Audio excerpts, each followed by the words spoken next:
propos d'économiste, vous expliquez qu'il s'agit probablement le plus facilement, le plus attribuable dans l'espace médiatique. J'aurais tendance à vous dire qu'il n'y a pas que les économistes qui partagent ce privilège, hein. Il y a d'autres mots, y compris en hog, qui font pareil, hein. Mais vous regrettez surtout dans le débat médiatique. Il est souvent arrivé que des éditorialistes économiques soient tous sur la même ligne. Expliquez-nous un petit peu là. C'est cette homogénéité que vous remettez en cause, évidemment. Alors sur le titre économiste, parce que moi, enfin, et les économistes atterrés de manière générale, j'aime bien les mettre parce que c'est pour ça que j'ai fait une entrée atterrée à part.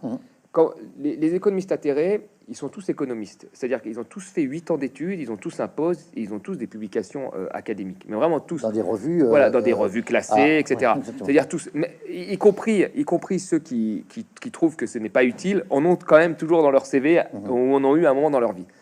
Donc on est économiste, et pourtant on s'en prend plein la tête et en nous disant qu'on n'est pas économiste. C'est quand même assez marrant ça. Et les gens qui vous disent ça, parfois, ils ont fait un bac+5 d'économie. Alors moi je dis qu'à bac+5, on peut se présenter quand même comme économiste, je le dis. Hein. Vous le dites. Mais vous avez des gens parfois qui n'ont jamais fait d'économie, c'est-à-dire qu'ils ont fait Sciences Po ou une école de commerce, et puis ils se disent économistes.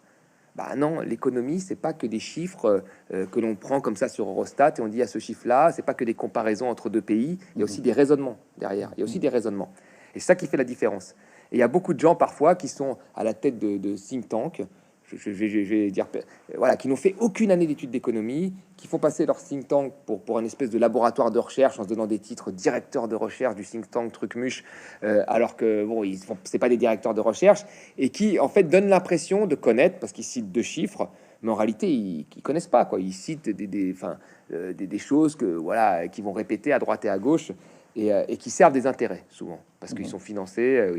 C'est souvent des lobbyistes plutôt. Donc c'est important de rappeler, oui, ce que doit être un économiste. On peut pas se présenter, enfin médecin. Il y a aussi des titres, des études qui ont été faites. On peut pas se présenter médecin comme ça. Et là, économiste, ça devrait être pareil. Et pour les éditorialistes qui sont eux des journalistes économiques, hein, il est vrai que sur un certain nombre de débats, quelle que soit la chaîne, quelle que soit la radio, quelle que soit sa tendance, soi-disant de gauche, les débats étaient les mêmes. Sur l'ISF, j'ai vu aucun éditorialiste qui nous a dit que c'était une mauvaise idée, ou que tout simplement qui a mis même des doutes, qui a dit que la transformation de l'ISF n'allait pas se transformer en investissement.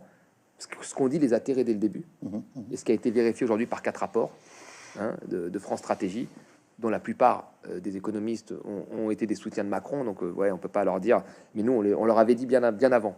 Pourquoi on leur avait dit? Pas parce qu'on a une boule de cristal, mais parce que ça a été fait dans d'autres pays, ça n'a pas donné lieu à des investissements, donc on avait des doutes.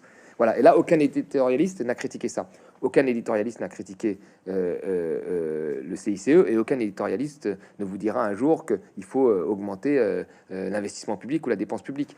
Donc il y a quand même partout sur des ondes le même discours. Et ça aussi, c'est un peu problématique. Un mainstream, quoi, réellement. Oui, il y a un mainstream. Après, les atterrés font partie du débat public, et moi, je suis aussi souvent à la télé, donc je vais pas non plus critiquer. Mais c'est vrai que sur les éditos matinaliers, qui sont quand même des moments où tout le monde regarde, il y a quand même une uniformisation du discours, ce qui est problématique.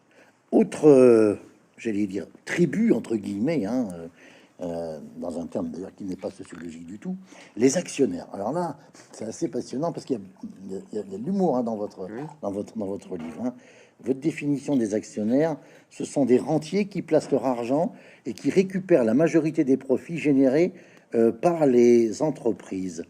En quoi est-ce que leur comportement et leur jeu économique est, comme vous dites, page 25, est perdant pour les États, les entreprises et les salariés? Mais parce que les actionnaires, en fait, déjà, il faut quand même voir une chose, c'est que les actionnaires, aujourd'hui, par exemple, dans le CAC 40, ils récupèrent minimum 60% des profits. Il y a 30% qui va à l'investissement, à peu près, et 10% aux salariés. Parfois, ça monte à 80%. À 80%. Ça n'a pas toujours été le cas. Il y a des moments dans l'histoire où les actionnaires récupéraient une part un peu plus normale, c'est-à-dire 45%. Vous voyez, c'était pas mal. 45%, c'est déjà pas mal.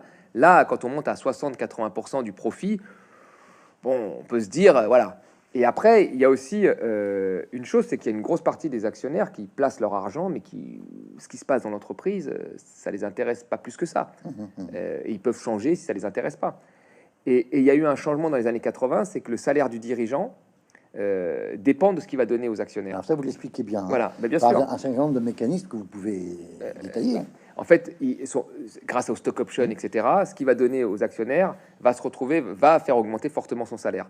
Donc, en fait, le dirigeant, il a plus intérêt à des investissements de court terme ou à développer parfois même des filiales qui vont s'intéresser un petit peu au mouvement des actions, etc., à tout ce qui est financiarisation de l'économie, parce que ça va rapporter plus que de faire un investissement de long terme qui parfois met du temps, mais un certain temps à être rentable et qui va faire gagner moins aux actionnaires. Donc on est toujours dans une espèce de vision de court terme et aussi de compression des coûts quand l'activité va mal. Quand l'activité va mal, parce que pour que ça aille bien, vous avez soit vous vendez plus, et là c'est génial, soit vous vendez pareil, et là il faut compresser les coûts pour dégager plus de profit. Et quand vous compressez les coûts, vous compressez quoi? Bah, là, heureusement qu'il y a la loi travail qui fait que les salariés peuvent devenir des meubles. Heureusement qu'il y a des délocalisations parfois, parce qu'on a vu des gens parfois qui fermaient des usines en France. Il y en a 3 d'usines de plus de 50 salariés qui ferment par mois en France depuis 2008. Et vous en fermez une, quand vous la fermez, déjà vous ne savez pas pourquoi ça ferme, puisque l'entreprise est souvent bénéficiaire, mais vous la fermez pour l'installer dans un pays où il y a un coût du travail beaucoup plus faible, et là vous allez avoir le cours de l'action qui va s'envoler. Donc on a vu cette déconnexion entre la sphère réelle et la sphère financière depuis longtemps. Donc cette logique actionnariale qui s'impose dans les années 80, qui veut que ce soit aujourd'hui l'actionnaire finalement le premier servi dans l'entreprise, a eu un effet, mais alors là, que tout le monde dit, hein, a eu un effet négatif sur l'investissement, a eu un effet négatif sur les salariés, parce qu'il y a eu de plus en plus de pression pour que les coûts diminuent, et ça a créé pour le manager un conflit, enfin, dans l'entreprise, un conflit d'intérêt parfois très fort, et on l'a vu avec l'affaire Total, hein, un conflit d'intérêt très fort entre les salariés et les actionnaires et la direction. Une notion qui est très connue, hein, même quand on n'est pas spécialiste en économie, c'est la main invisible. Hein, donc, on rappelle qu'on la doit à Adam Smith, hein, l'économiste britannique, qui repose dans un petit cimetière avec une tombe très modeste à Édimbourg. Je ne sais pas si vous connaissez, si vous êtes allé sur la tombe d'Adam Smith, vous ferez le pèlerinage. Ouais. Alors, cette fameuse main invisible, donc vous dites, elle est à l'origine de la régulation naturelle des marchés, hein, une des thèses fondamentales des libéraux. Mais alors, ce qui est très intéressant, et là c'est presque une surprise, c'est que vous citez Adam Smith lui-même dans la théorie sur la richesse des nations. Hein. Il est rare, dit Smith, il est rare que des gens du même métier se trouvent réunis, fût-ce pour quelques parties de plaisir ou pour se distraire, sans que la conversation finisse par quelques conspirations contre le public ou par quelques machinations pour faire hausser les prix. Mais c'est un vrai gauchiste, cet Adam Smith. Oui, alors Adam Smith, on l'a retenu pour la main invisible, mais c'était beaucoup plus... Enfin, je suis pas un spécialiste d'Adam Smith, hein, j'ai enseigné ça de manière en première année, donc je suis pas mais c'est vrai qu'Adam Smith a été résumé à cette main invisible, et c'était un peu beaucoup plus profond que ça. Mais la main invisible, c'est quoi? Alors, c'est de dire que les intérêts égoïstes font l'intérêt général. Je suis égoïste, tu es égoïste, je suis le boulanger, je veux seulement gagner de l'argent, donc je te fais un bon pain, et toi, comme tu aimes bien mon pain, bah, tu n'en as rien à faire de moi, mais tu l'achètes, et on est égoïste, ça fait l'intérêt global. Et c'est le marché, en fait. À la fin, on nous dit, le marché, ben, finalement, fait l'intérêt global. Et ce qui est dingue aujourd'hui, grâce à une main qui est invisible, que personne n'a vue, qui est une main invisible qui va bien organiser le marché. Et vous regardez aujourd'hui, mais c'est ça, hein, et vous regardez aujourd'hui, en fait... Quand vous avez parfois des rapports de la Commission européenne, vous les lisez, et on vous dit oui, il faut laisser plus de place au marché. Mais c'est qui le marché? C'est qui? Ben, le marché, en fait, c'est en fait ce que dit à la fin Smith. Ben, c'est le plus fort. Le marché, un marché, c'est quoi? C'est le plus fort qui est le leader de marché. En fait, regardez, par exemple, je vous donne un exemple. Si moi je suis le nouveau Karl Lagerfeld de la mode, et je dis l'année prochaine, ça va être la mode du pâte d'éléphant. Du pantalon pâte d'éléphant. Que va-t-il se passer? Tout le monde va dire, oulala, Thomas Porcher, le nouveau Karl Lagerfeld, a dit que c'est la mode du pâte d'éléphant. H&M va faire du pâte d'éléphant, Zara va faire du pâte d'éléphant, et in fine, prophétie autoréalisatrice, le pâte d'éléphant va être à la mode. Le leader de marché décide, prophétie autoréalisatrice, ça se passe. Si je suis Thomas Porcher, l'économiste, et que je dis l'année prochaine c'est du pâte d'éléphant, rien ne se passe. Voilà. Et donc, sauf que Keynes disait... dans la théorie générale de la monnaie. Je finis juste là. Si vous ouvrez un parapluie en économie, il se met à pleuvoir. Non, oui, mais je finis juste là-dessus. Et donc, en réalité, ce qui se passe, c'est quand on dit c'est le marché, et ben, c'est en fait la loi du plus fort. Et c'est le plus fort qui impose le marché aux autres. Voilà, c'est tout. C'est pas une offre comme ça atomique avec des gens de demande atomique qui font qu'il y a un prix. Non, non, c'est le plus fort qui impose sa loi aux autres. Et quand l'Europe dit bah il faut laisser plus de place au marché, en fait, il laisse plus de place au plus fort qui est en place. Aujourd'hui, le plus fort sur la téléphonie mobile, c'est qui sur le marché? C'est Apple. Bah, Apple, c'est le plus fort. On lui laisse plus de place. Bah, il paye en Europe 0,005% d'impôts. En Irlande, voilà, c'est ça la loi du marché. Il paye moins d'impôts que n'importe quelle boulangerie de Bordeaux ou n'importe quel petit PME de Bordeaux. Et c'est ça l'injustice. Peut-être que vous allez là aussi me contredire, mais on peut presque dire qu'il y a eu un récit, ou il y a des récits sur la dette publique. Hein, Oui. C'est l'entrée, parce qu'on a, vous avez employé le mot à plusieurs reprises depuis que nous avons cette conversation, l'entrée dette publique. Hein, donc, vous dites que cette dette est celle de l'État, est souvent utilisée dans le débat public comme un épouvantail. Et c'est très intéressant ce parallélisme. Vous dites, on utilise l'argument comme quoi on peut pas laisser une dette publique pour les générations futures parce que ça leur fait peser sur leurs épaules un poids, une charge trop lourde. Mais vous dites étrangement, on parle pas des générations futures à propos du réchauffement climatique sur des mesures qu'il faudrait prendre de manière urgente. Hein. Je vous Oui, cite pas oui, dans c'est le ça, texte, oui, hein, c'est mais ça, oui, c'est ça, oui, c'est tout ça à fait. l'esprit. Hein. Vous dites c'est un sujet sérieux, tout autant que celui de la dette privée, mais il est trop souvent utilisé à des fins politiques visant à promouvoir des mesures d'austérité budgétaire. Mhm. Alors je me posais la question, est-ce que c'est pas en fait la dette publique, le débat sur la dette publique, est-ce que c'est pas un peu l'illustratif de tous les débats d'économistes, en particulier, qui s'envoient des chiffres à la figure? Alors c'est pas votre école du tout, mais Ouais. vous vous souvenez sans doute la citation, l'aphorisme de Chonu, hein, qui disait: les statistiques sont des êtres fragiles à qui on peut faire à dire à peu près tout ce qu'on veut, Oui, c'est vrai. pour peu qu'on les torture un petit peu, quoi. Oui, ça, c'est vrai. Hein. Et puis c'est vrai qu'on a eu aussi, on n'a jamais eu autant de chiffres, on n'a jamais été autant perdu, moi je trouve. Mais bon, mais après sur la dette, c'est très important parce que la dette, en fait, quand vous baissez la fiscalité sur les entreprises les plus riches, enfin, vous faites plus de 50 milliards de baisse de fiscalité, donc de baisse de rentrée fiscale. Si la dette est très importante, pourquoi on fait ça? Vous voyez? Non, mais c'est vrai. Là, il n'y a pas de problème. Là, la dette, c'est pas un problème parce que ça va nous faire de l'activité hypothétiquement. Et puis, on n'a pas eu l'activité qui avait été énoncée au départ. Mais bon, c'est quand même bien. Il faut attendre, etc. Par contre, quand il faut retirer 25 milliards sur la sphère sociale, 15 milliards sur l'assurance maladie, hein, la santé, 10 milliards sur l'assurance chômage, là, on n'a pas le choix. Hein, c'est la dette. Vous voyez? Donc, il y a une inégalité d'utilisation de la dette. Parfois, elle est agitée quand les réformes sont difficiles. Là, la retraite, là, la dette revient. Ah bah si, vous comprenez, la retraite, on va économiser tant de milliards, par exemple une dizaine de milliards, hein, parce qu'on a baissé les impôts de production encore de 10 milliards, mais on peut pas faire, on doit financer d'autres choses, donc il faut faire ces économies sur la dépense publique, parce que la dette, etc., etc.